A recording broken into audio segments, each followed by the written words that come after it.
Good morning. This is Gaming Perspectives with Saul. and Jolene. And today we're talking about... Adding a new player to your campaign. Okay. Well, character too. Uh-huh. So, that would go without saying, right? well, I think sometimes we have to be explicit. So when you bring a new player / character into an ongoing campaign, there's some things that might be lost in translation between the GM and the player, because somebody on Reddit was asking for help, or if this situation was normal. They came into an existing campaign. They were a new player to the group, and he seemed a little bit put off by the situation that he was in, because he had gone there. He had gone and made his character, and he made a regular Joe Schmo human character, he said. And then when he got to the game, everybody was supernatural or a prodigy of a god, a demigod, or something like that. And then when he played the character, he seemed to be like a second fiddle type of character, a NPC / hireling type of character. So, why did he join this group? That was not Divulged? divulged in the Reddit post. So a few people went on and asked him for more information, because he was answering questions.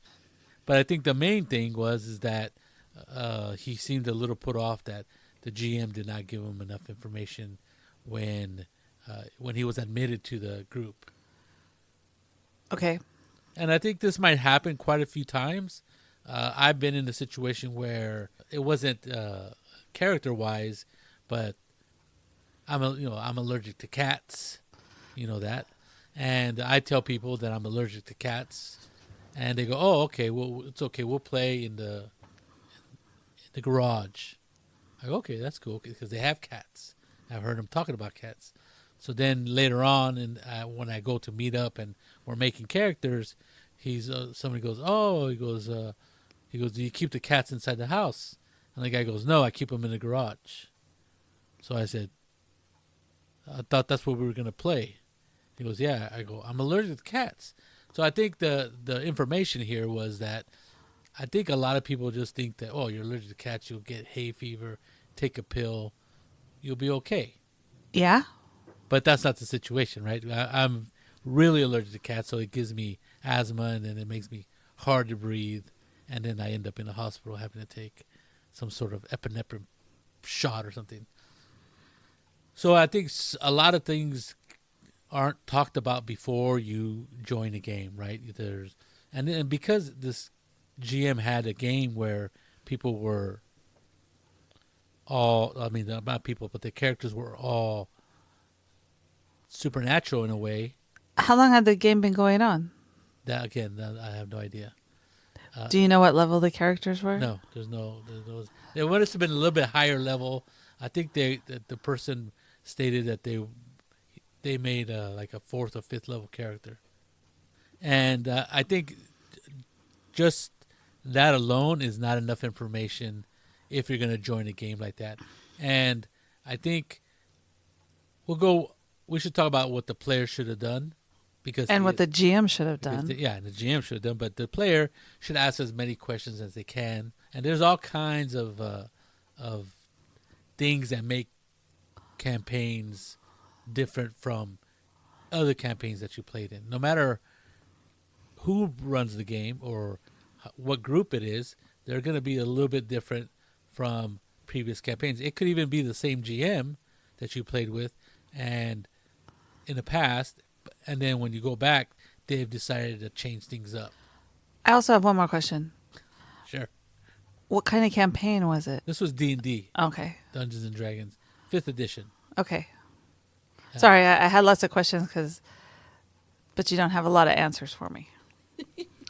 Well, it was an extremely detailed post, so I think. But we can talk about when you join a new campaign, what are things you should do. Oh, my other question was, does he know the people? Were they his friends already, or were they just random people that he never met before? He didn't state, but I think they were probably not people he knew very well. Okay. And I don't know if it was a face-to-face game or just online. Okay. But all these things could easily be mitigated by asking a few questions, right? Asking as a player, asking a few questions of the GM. And if you're playing in a group, you should probably introduce yourself to the group, and that way you get information from the group themselves, the other players. So the first thing first is you get as much information you can about the campaign. Right. How long have you been playing it? What's it about? Where are they? How many sessions have you had? How many sessions have you had? Are you using a published world? Is it a world of your own? Is it, what level are your characters? Is there anything that is not acceptable in the game? Because a lot of people try to exclude certain books or certain classes and stuff like that, which basically is you're trying to limit certain rules. So all that stuff is pretty important, and all that stuff is valuable to you as a player when you're coming into a new game. Oh. And even such things as, you could try to ask like the tone of the game. I would ask why they need a new player. I mean, was it someone leave? Did someone move, or did they get mad at people? I mean, that's a valuable question. Also, I don't think they're gonna say, well, he was a sort of ass and we kicked him out, because I think a lot of people wouldn't talk badly about their game, and that would seem like, well, what was this guy's problem? And then you're dealing with personalities and stuff like that. But you could ask, why is there a opening in the game? Or do you guys just need another player? Is there not enough players? And now you realize there are not enough players. There's all kinds of things that could be said that aren't terrible. Lots of questions. Lots of questions. And lots of questions are pretty important. Let me see if I can read some of my ideas that I had. You should get as much information as you can. And then another thing is, if you have the group's email, if you're playing over online, or information or contact information, you could ask them directly. Oh, what do you guys like about this game? How is the GM run the game? What is your character like? What are the best moments that you've had in this game? Just general information about the campaign, and you always phrase it in a way, I want to try to fit in my character as best as I can, and not create a lot of waves if I make a character that's just totally not necessarily inappropriate, but incompatible with the game, and that could be for many reasons. It could be rules. It could be alignment, if that's a big deal. It could be the world, even just the tone of game. If you're going into a game where they're really into role playing and characters are very are very detailed, there's not a lot of combat, you probably don't want to go in there with a murder hobo type of character. Well, you should also ask the GM what the characters are. I mean, what kind of characters are there? Because you don't want to make the third dwarf or the. Well, that's true. Or the fourth thief. I mean, the others might get upset at you. Yeah, I hadn't thought about that, about doubling up or tripling up on characters that are already there. And it seems like this GM's like a personal campaign, because when all the characters are supernatural or descended from gods or demigods, that's a little bit more than just your typical campaign. It sounds like a 4th edition campaign to me. Well, I'm just saying. Yeah. And I think, like I said before, all these things are things that the player should have thought of asking. Because, like I said, you're trying to get as much information to make your character fit as easily and as well as you can. But certainly the GM dropped the ball on this by not giving that much information. And also the GM seemed to be really nonchalant and tuning out this person's questions, because he talked about, what should my backstory include? Because I want to fit in when I start playing. And the GM said, "Oh, you helped one of the other characters kill a monster." That's not really a backstory. No, it's terrible, right? Because it doesn't tell you anything. It doesn't tell you anything about the other the other player's character. It doesn't tell you about what they're doing. It doesn't give you much any of a background to work from. So I think in this case, the GM really dropped the ball as far as being welcoming to a new player, and this kind of happened not join not having a good entrance of a new player, but we had a new player join our Friday group online, and it was a very interesting situation because we've known this person. I've known him since high school, and he's a brother of one of our other friends who's in the game, and he hadn't played since probably over 40 years, right? And he was a little hesitant about coming because he seemed he felt inexperienced. He didn't think he could role play very well anymore.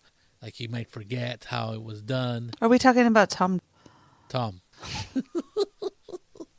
Yes, we are talking about Tom. I think we did give him a little bit of an introduction back into role playing because about a month ago or so. In the summer. Oh, was it in the summer? Wow. Yeah, in the summer we played Outgunned, which was a one episode. Was it one session? Yeah. Oh, okay, good. So which I ran, right? And Outgunned it was a very good game to run to get somebody back in because it was a one session, one shot. It was a one session, one shot, and which is always hard to do with us. It was what is it? It was fast paced. Fast paced. It was easy to explain what the game was about. It wasn't like an action movie type of game, and we kind of attributed to like a feng shui kind of action, cinematic action.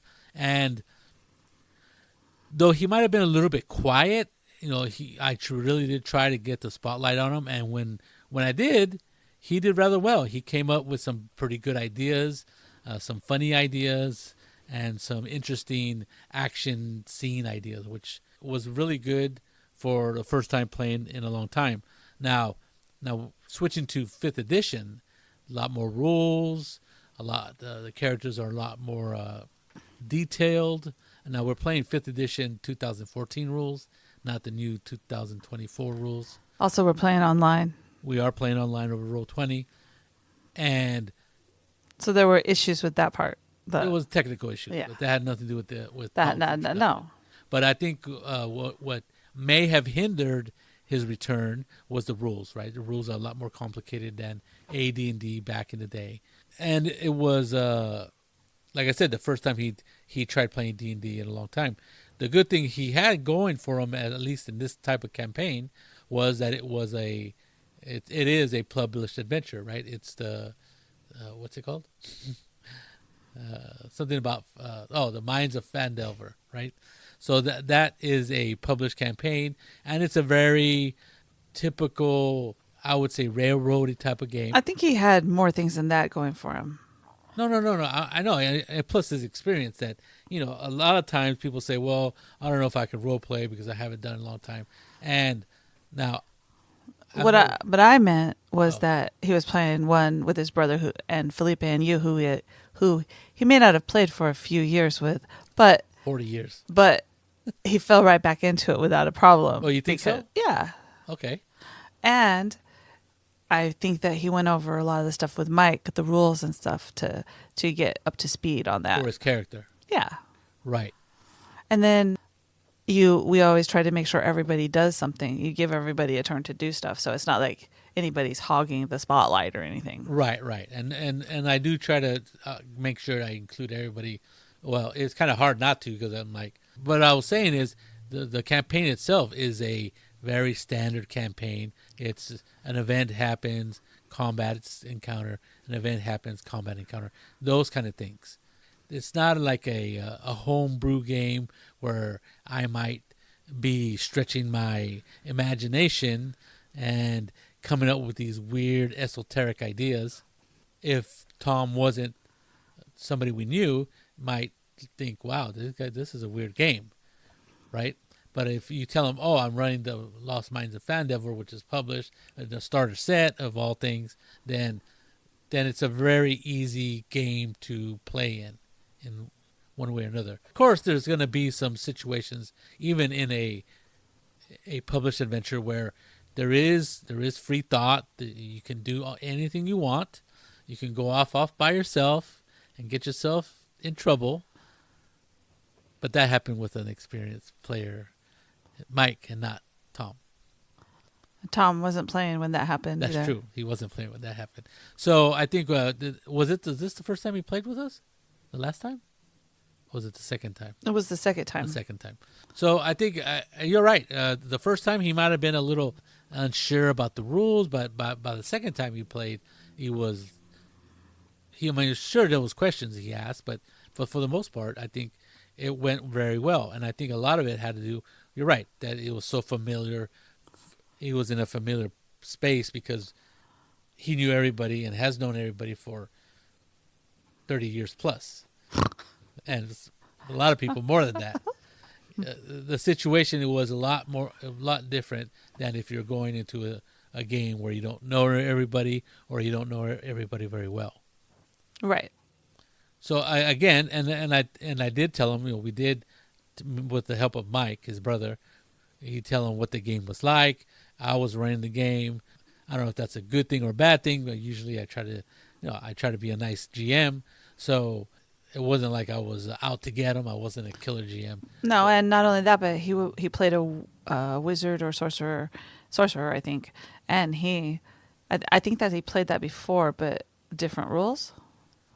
I said he played back when we played AD&D, and I think the last character that I solidly remember him playing was a thief. Ooh, a thief.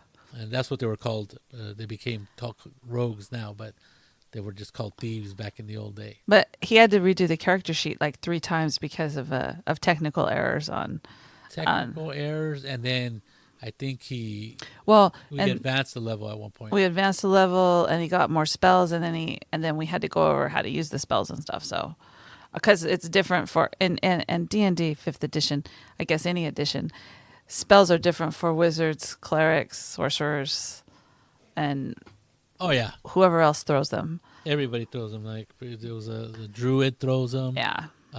Some arcane.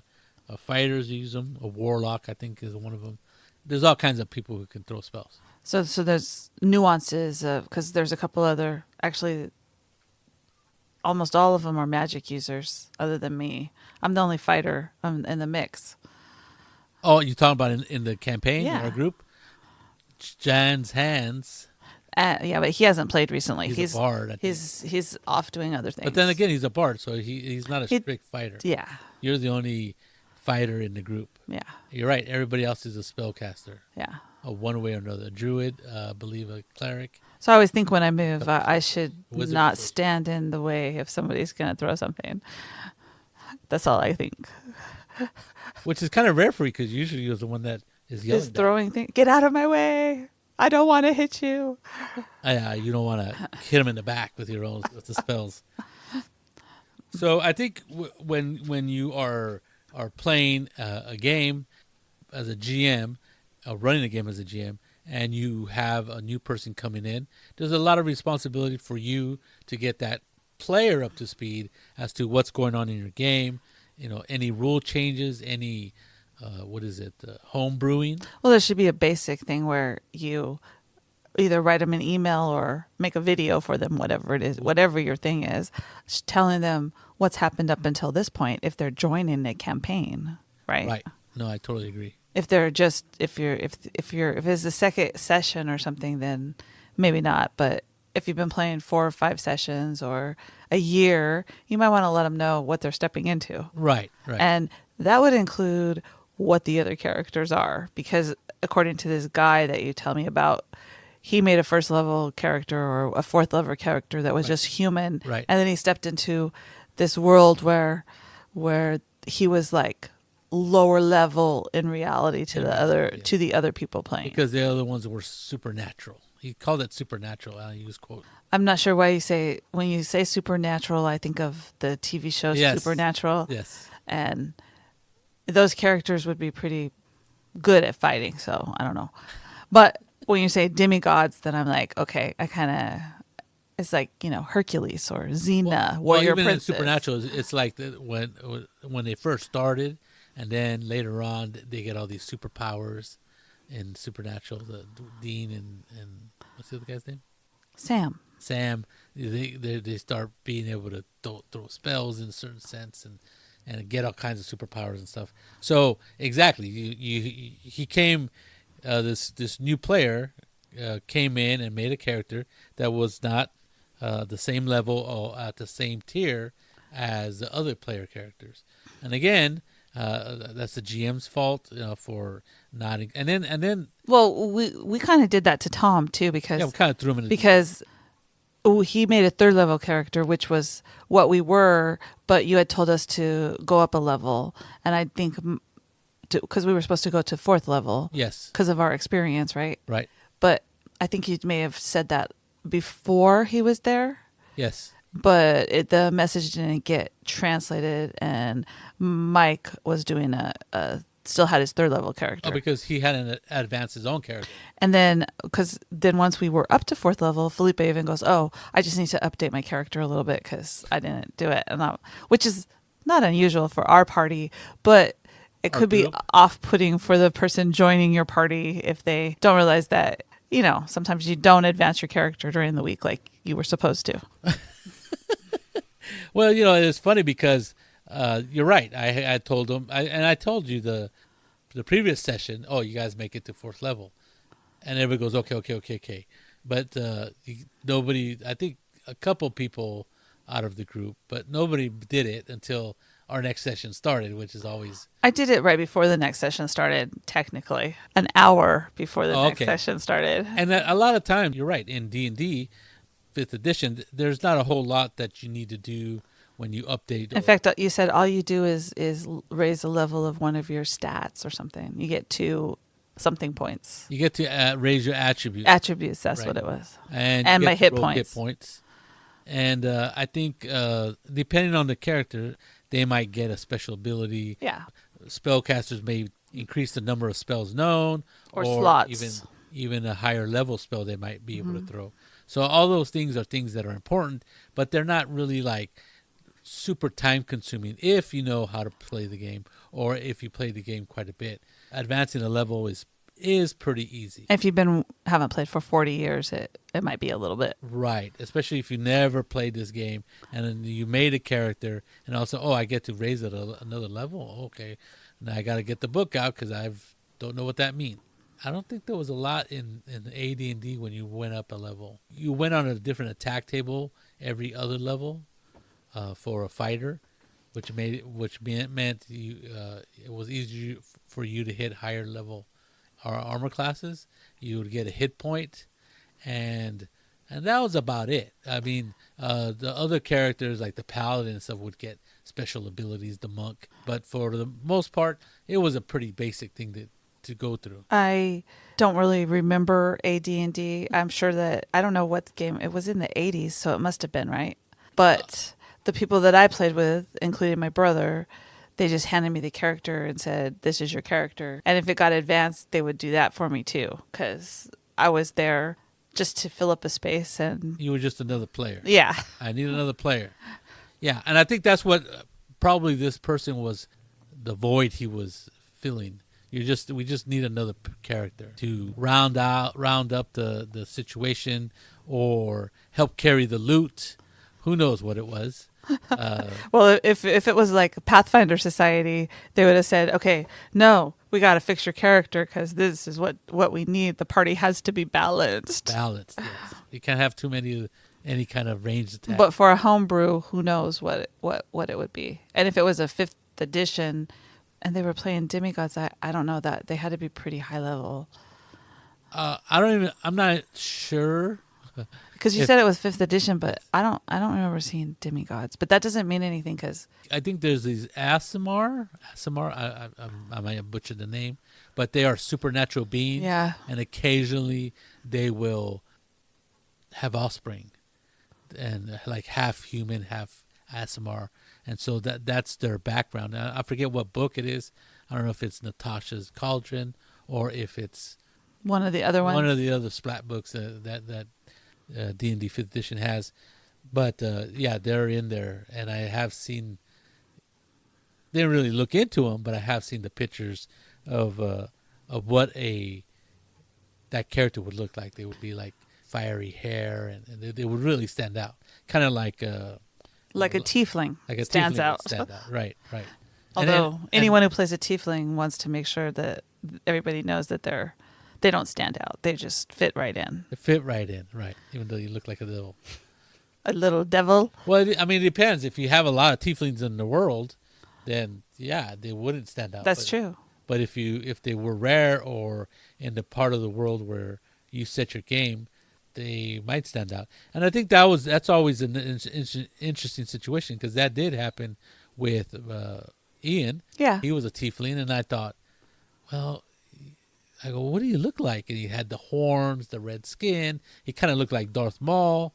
And I'm like, well, that's kind of scary looking. And you have a tail.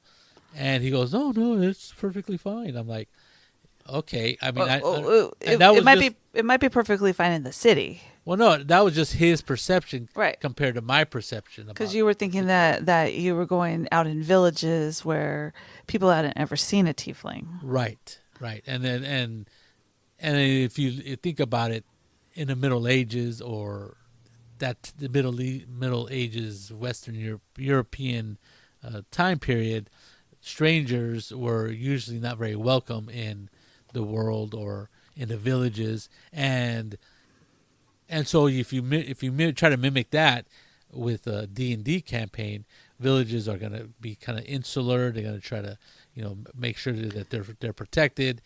Of course, I'm not totally sure on that one, because in the D&D world there are elves and dwarves and magical creatures and orcs and monsters. So those villagers have probably been attacked by something, so they may or may not have experienced that. Right. And again, it was my GM perspective of the World of Forgotten Realms was vastly different than Ian. Well, you were thinking more because I studied medieval history and ancient medieval history, so right. You're thinking of what I would think of as what a village is versus what Waterdeep would be like. Well, it's kind of like Hong Kong, right? Or like Rome. Well, I don't know that it would be like Rome, because was Rome on the ocean? Yes. Yeah. Or like Tokyo, or it would be a huge city. Yeah. Like Seattle but those are modern cities. I know, but that's what I'm saying. Waterdeep would be like that, except maybe London in 1700, right? Right. It'd be as more cosmopolitan than some village out in the backwoods, right? So again, you're right. What I'm saying is there's that D&D was patterned after Western medieval Europe, and it's obviously gone very askew from that very basic beginning. Sure, in the early days there were elves and dwarves, halflings maybe, in the original books, in the original game, original D&D, and now it's expanded to be quite a bit. Right now, there's all these really supernatural beings. Right, there's I don't know if the devil's guys or the tieflings are supernatural, but there's the rabbit guys, the cat guys. I forget the name of them in the books. Tabaxi or something like that. Tabaxi's the rabbit? One of them. The cat. I don't know which one it is. But anyway, so there's been all kinds of expansions as to what characters you can play. So as that is expanded, so has the idea of a metropolitan city where you see Dragonborn, right? These guys that look like dragons, in humanoid dragons, and that would freak out people in lesser cosmopolitan areas, but where there's lots of trade, there's lots of people going back and forth, you would see them and you wouldn't think that they're like naturally be scared of them. So that's an interesting view of how how you need to talk to the player, and for them to understand what your world is like. Because if you are saying it's more like Western European, very low magic, blah blah blah, then you come up with a tiefling. Your tiefling's not going to last very long because Well, your tiefling might last very long, but he might have to fight a lot. And even though he has a high charisma, you always dinged him for that because the people that he was dealing with had never seen a tiefling before. Right. Which was more you than him, I think. So I agree. Because now you would be like, well, maybe there are more dragonborn, or maybe there are more tieflings in the world than I'm thinking of. Right. Exactly. Because you've expanded. And probably because of that experience. Oh, definitely. I mean, my players have expanded my vision of what D&D world is like especially Jason was playing the Tabaxi, which I had never even thought about, and had Dragonborn. I had thought about Dragonborn. I even made a Dragonborn character, but I didn't think they looked like a dragon. I just thought they were human who have shiny shimmery skin or something. They look scaly in the light, but you really couldn't tell unless you paid attention. But the way they're depicted in the drawings and in the art, they have a dragon head, right? They look very dragon-like. The dragon kind, or what are they called? Dragonborn? Dragonborn. Yeah, I don't remember. I guess so. I thought they just were like bigger, like a tall human. But did they look human in your imagination? I don't know. I'm playing with 3 people that are playing Dragonborns, and I'm like, they seem large to me, but I'm a metropolitan girl, so whatever. I'm good with it as long as you breathe your breath away from me. I'm fine. I know your character's more cosmopolitan in Forgotten Realms, but when you thought of a Dragonborn, did you see a human or did you see a dragon person when you first heard of them or thought about or saw them in the book? I thought they were kind of a mix. Okay. With shimmery skin and bigger, right? Because they were more dragon-like, like their body, not like they didn't look like a dragon. Okay, but so they didn't look like they were bigger, right? Because they're more dragon-like, yeah. But didn't look like a walking, talking lizard or crocodile. Well, yeah, I could. I don't know. I played a Dragonborn, and I didn't really think about it. Yeah, it just looked like same thing to me. They look human. No, I didn't. Well, I didn't think they looked human. I thought they looked more mixed, half dragon, half human. I didn't think about a dragon head though, but I thought they were more like Jakar on Babylon 5. Oh wow, yeah. So they definitely had like a reptilian look. Yeah. Not just like a human that kind of shimmered in the sun. Yeah, more like but then again, I like Jakar on Babylon 5.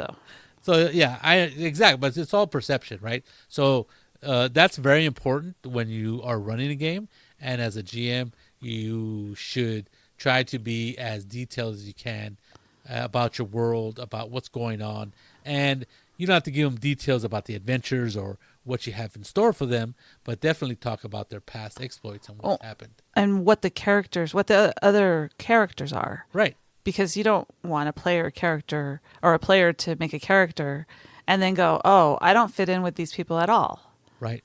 So always, it seems like our talk should be talk to your GM as a player, and as a GM, you should talk to the player and explain to them as much as you can. Now, if one or the other isn't giving that, doesn't seem that interested, that might be something that you should. A red flag? I wouldn't say red flag. I would say maybe rouge flag. I would say red. Rouge, a little bit reddish, pinkish, maybe. And then there's always the lost in translation people, right? They're telling you something and think that they're explaining it to you, so that you understand exactly what they mean when you're not getting anything that they think they're telling you. Right. Well, that does happen, and I think a good conversation back and forth between the players and the GM should always take place. I know sometimes I don't even do that myself. This last game, the Minds of Fan Devil, we probably started last year before I got sick, and we just started it lately within the last couple months. And so people forgot about what was going on. I had to remind them, and they quickly caught on to what we had done previously. But again, have a good talk between your players and the GM should be very important. Yes. And I think this person on Reddit problem could be alleviated if he had asked a little bit more questions of the GM and even the other players. If he could have gotten their contact information and asked them about their adventures previously, about what they liked, what was the high points of their game so far, and so on. Well, I think that goes for anybody that's someone asks you to come into a game. Right. You might want to sit in on a session, say, yes, I'd like to see what's going on, or I'd like a detailed explanation about all of this and what the other characters are. Correct. And that kind of thing before you turn up with a character and you're disappointed in what's happening. Right. Yeah. Because it does take time, right? And it does take a lot of energy a lot of people take a lot of energy to pour their heart and soul into a character because that's what they like to do. A lot of people like making characters. And if you spend too much time doing that and then the and it's not a right fit, it's not to your liking, then, you could always take that character and put him somewhere else. in a folder full of other characters. Yes, the binder full of characters. So there you go. Good luck. This is Gaming Perspectives with Saul and Jolene. You have a good day.